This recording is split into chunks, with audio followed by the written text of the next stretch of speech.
Rob Brown, Peace Region Xposure. This episode is Cody Fonda, more Portman, a conversation with author Joe Bosco, fitness with Devry. Woo!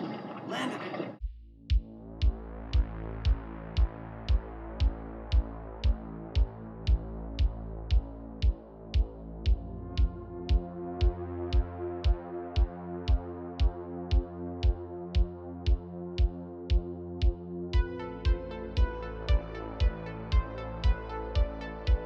Welcome to Peace Region Exposure with Blake and Rob Brown. I'm your announcer Morgan. This episode's guests include Dawson Creek's Cody Fonda, a fitness minute, and another conversation with Portman. Boosted by Big Ol' and White Bet, a talk with New York writer Joe Bosco. And now on with the show. Peace Region Exposure, episode 2. You made it. Thanks for tuning in again. Episode 2, we've got some of the segments that you know and love from our first episode. Moving on and continuing, we've got another fitness minute with our friends over at Gridiron Fitness, Devry and Cameron. We talk about the daredevil of the moment in Hawkeye's Aleks Paunovic. Maybe he'll be showing up on that show later in 2023. Our lips are sealed, of course. And, of course, we've always got the conversation that we never know where it's going to go. Another minute with our friend Robert Portman. Blake, what do we have for new interviews this episode? We have interview with Dawson Creek's Cody Fonda and New York-based writer Joe Bosco and musical guest street performer Big Al. All right, episode 2, on with the show. Perfect. That was really good. At cutting edge, I mean, obviously science fiction. Your career is rooted in it, but that, lots of, Arnold started that way, worked out okay for him. And it works out okay for almost everybody that jumps into it. I can think of all those Star Wars actors back in the 70s. Gen Zeros, what is going on? I mean, I understand what a script is and how you produce that, but what is going on as far as the world building here? And what's your elevator pitch for an NTF and what's going on as far as when you're trying to explain to somebody beyond just, the creative aspect of acting and making them a project or a movie or a series? How do you explain what's going on behind the scenes with what you're working on right now? Yeah. It's crazy and it's phenomenal. Yeah. I mean, there's new things happening. It's a totally new medium, and the NFT world, which stands for non-fungible tokens, it's exploding. And again, I'm to be honest with you, I wish I knew more about it. I'm learning about it. My whole kind of role in this is the creative aspect of it, but I am learning quite a bit of what's going on. And what I love about the NFT space is that it's artist driven, and that's the beauty of it. And we're lucky to be on the backs of a project called Gen X's, where they developed these robots, 10,000 robots, and they dropped them as NFTs, and they made quite a bit of money on just the way they drop the NFTs and how they trade the artistic quality of each of the robots. And House of Kiba, who is basically the producers of the project, they said, we need to give our fans more than just a 2D drop. And so Neil Moore Stevenson, who works for House of Kiba, is the project leader and came to me. And I got my boys from Van Helsing, who I worked for 5 years there, Matt Venables and Jeremy Smith, to show run the project. And we have a phenomenal cast in place. And the way we're doing it is because it's artist driven, it helps the artist, not just the artist in front of the camera, and helps us kind of like dictate where we go with the project as opposed to having studio heads. But the viewer can have fractional ownership of the project that we're doing. And it's even great for the DOP and the wardrobe department, because if the wardrobe department does a sketch of one of the costumes, we can actually drop that as an NFT. And there could be somebody, I'm sure there's hundreds of people out there that would sit back and go, I'm so into costumes, I want to go to school for wardrobe, and they just dropped this first NFT of the costume that's in the Gen Z thing. So the artist gets so much out of it in front and behind the camera, and then there's fractional ownership for the viewer that have a say in the project. and we can drop either NFTs within the show, or we can drop like practical stuff, because we have some really cool things that we're making for the shooting of it, and then dropping the practical piece, so somebody can actually own something physically. Well, So it's all virtually and physically, and it's an exciting space to be a part of. And the way we're doing this, each episode, it's 10 episodes, and each episode is about 5 to 6 minutes long. And Once again, Peace Region Exposure, Faces of the North, Cody Fonda. Hello. Political gadfly, local raconteur, but I understand you play games at a high rate of speed. I do play games fast. Well, I do a thing called speedrunning. One thing I've been getting into the last little bit. Long story short, it's a bunch of guys and girls get together and see how fast they can beat their favorite retro games. And yeah, it's a pretty cool community. Guys all over the world, and yeah, I've been getting into it. So we're summer of 2023 here. What is a retro game as far as this group? Well, it's funny. The bulk of the community comes from stuff born out of the Sega Genesis era, and then leading up into the Dreamcast, PlayStation, Nintendo 64 stuff. Right. You can get into any game if you want to start speedrunning, but primarily they focus on kind of that era of the beginning of 3D graphics and kind of the Nintendos and the Super Nintendos. So, I mean, is it finishing the game from front to back, or is it finishing a level, or is it anything in between? That's kind of the fun part about it, is it depends. There's some categories, so you get guys who will say, I want to beat this game as quickly as possible, get from start to finish, and that'll be the timer. But then when a whole bunch of guys have really reduced that time down to as low as they can, they'll create new categories. So they'll say anything from, I want to run this game where I collect every item, to I just want to do it with a blindfold on. So guys get to go in and pick apart their favorite games, and yeah, get to relive a little bit of that nostalgia and create a little bit of healthy competition. So what's a hot one right now that's getting everybody trying to shave seconds off of the clock, so to speak? One that's always popular is The Legend of Zelda: Ocarina of Time for the Nintendo 64. That game, everybody and their dog has speedrun that game who's been interested in it. But the record's pretty low now, so it's kind of a fun thing to get yourself into the e-sport, I guess you could say. Right. The game that I play is Crash Team Racing for the PlayStation 1.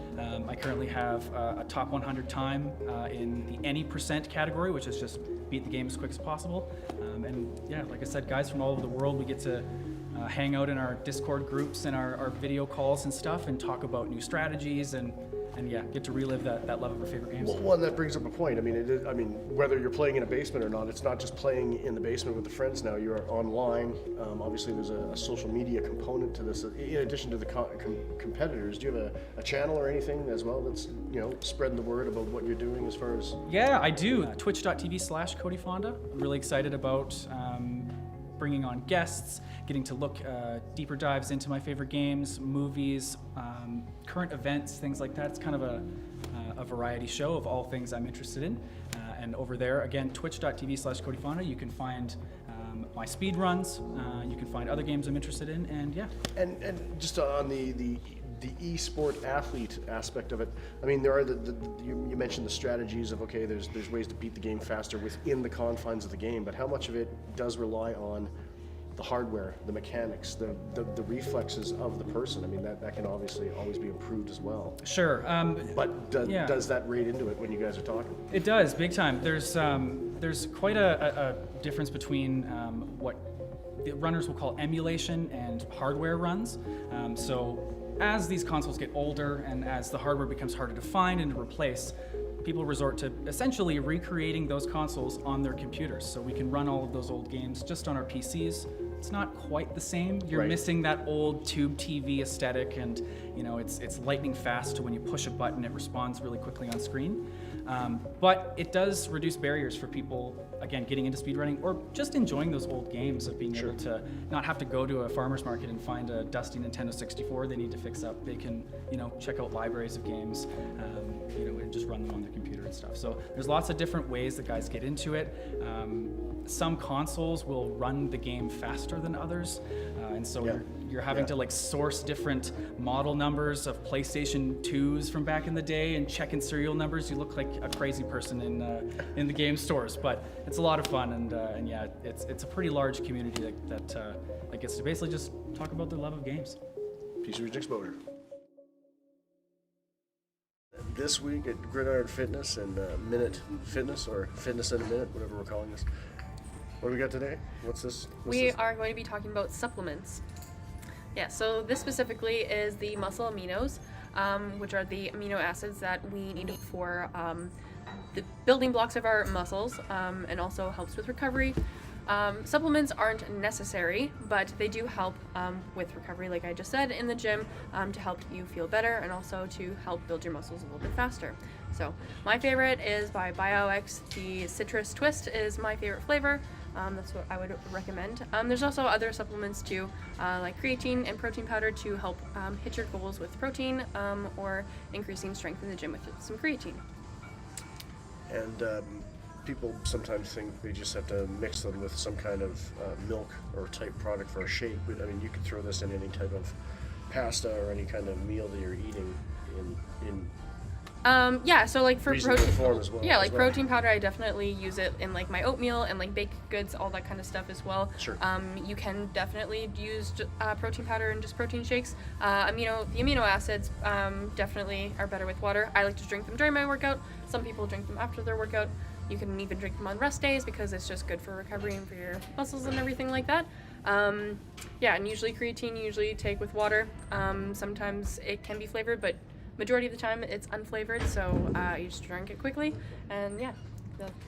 And how much of, as far as the supplements are more of a like more of a milkshake based powder versus something that's more like of a Tang and a crystal type? Is there that variety of? Yeah, so I guess like depending on what it is. Yeah, like the amino acids would be more of your tangy, like citrus fruity type drinks that you would want to mix with water, and protein powders you can definitely mix with water or milks, stuff like that. Dissolve a little better. Yeah, so it's exactly. More saturated, yeah. Okay. Yeah, exactly.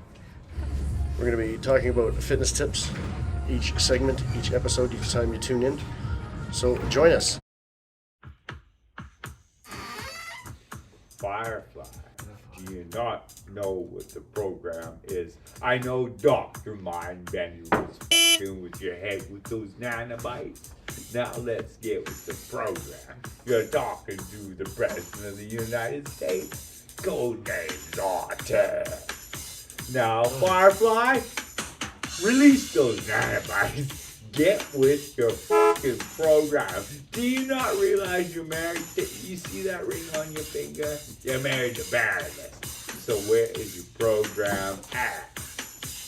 Yeah, you took too many COVID-19 shots, didn't you? You fucking clown. I want you to be my explosives expert for Dr. Mindbender, and you screwed that all up, didn't you?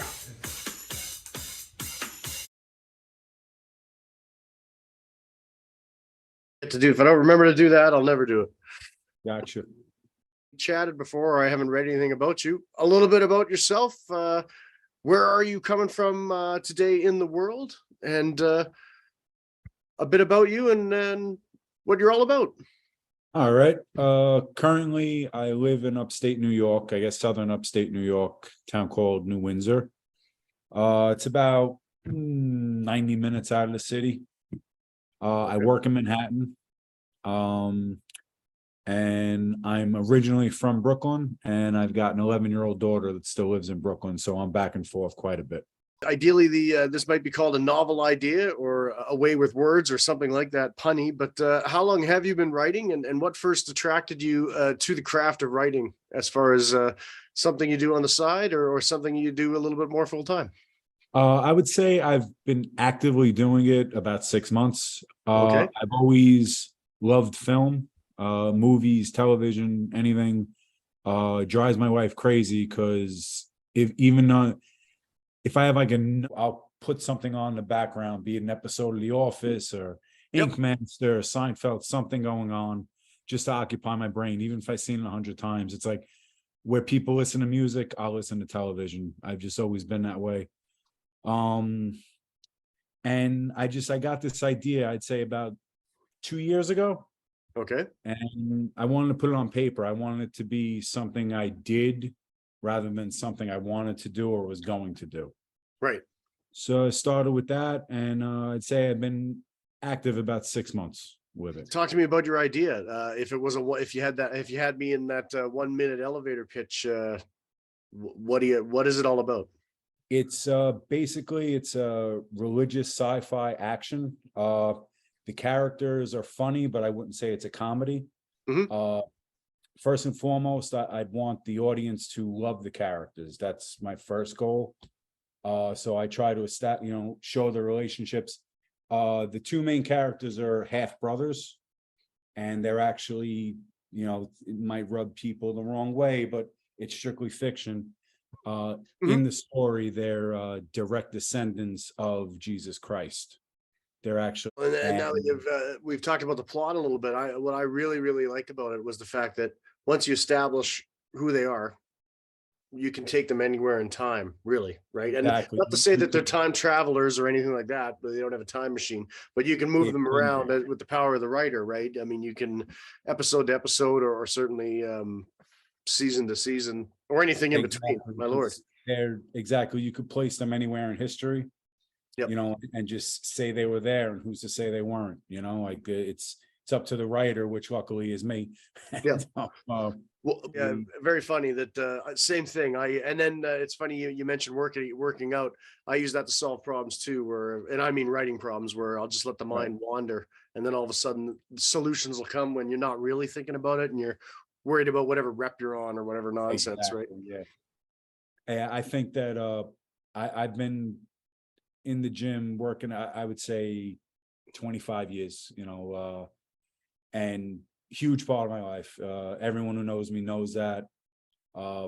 If I'm in a cranky mood, they're like, "Did you work out today?" Like, "Why don't you go back to the gym?" That's the attitude that they give. It's not like they're catching you after the workout. Yeah. Right. Exactly. And my wife, she'll say it. "Why don't you go back in the gym? You're driving me crazy." Stuff like that. And I think it should be a pretty important part of everybody's life. But who am I to dictate? If people are happy not doing it, then can't force them. Certainly something to apply to writing, and much like anything else, and whether it is working HVAC or anything else, if you want to get better at it, you have to do it every day. Exactly. And confidence comes from doing, is something I always say. And it's great to read about it. It's great to think about it, but you got to do it. And that comes with lifting weights, it comes with work, and it comes with writing as well. No, absolutely. What a great little soundbite there to end that one on, I think, Joe. Thanks very much for letting me bend your ear here, and keep on writing for sure. Will do, sir. I enjoyed this. Thank you very much.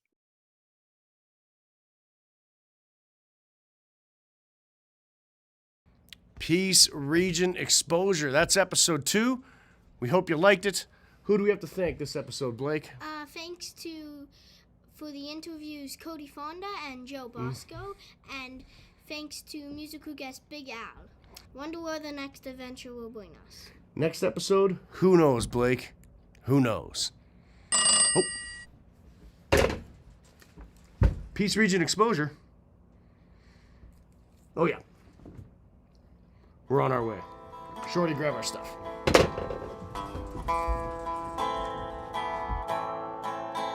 Over this here moor and past the lagoon, where the witch grass grows in a crescent moon, black mud puddles and dark dirt roads, weeds and vines growing, but nary a rose in dead town. It's too early for hail, too hot for wool.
dead town.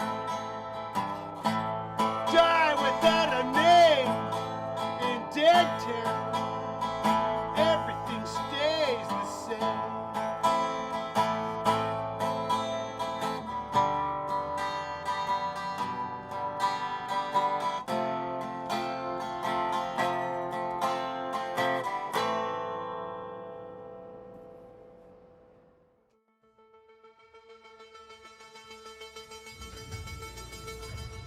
Let's see. Crap, I just gotta make sure it's running. Yeah, okay, good, great.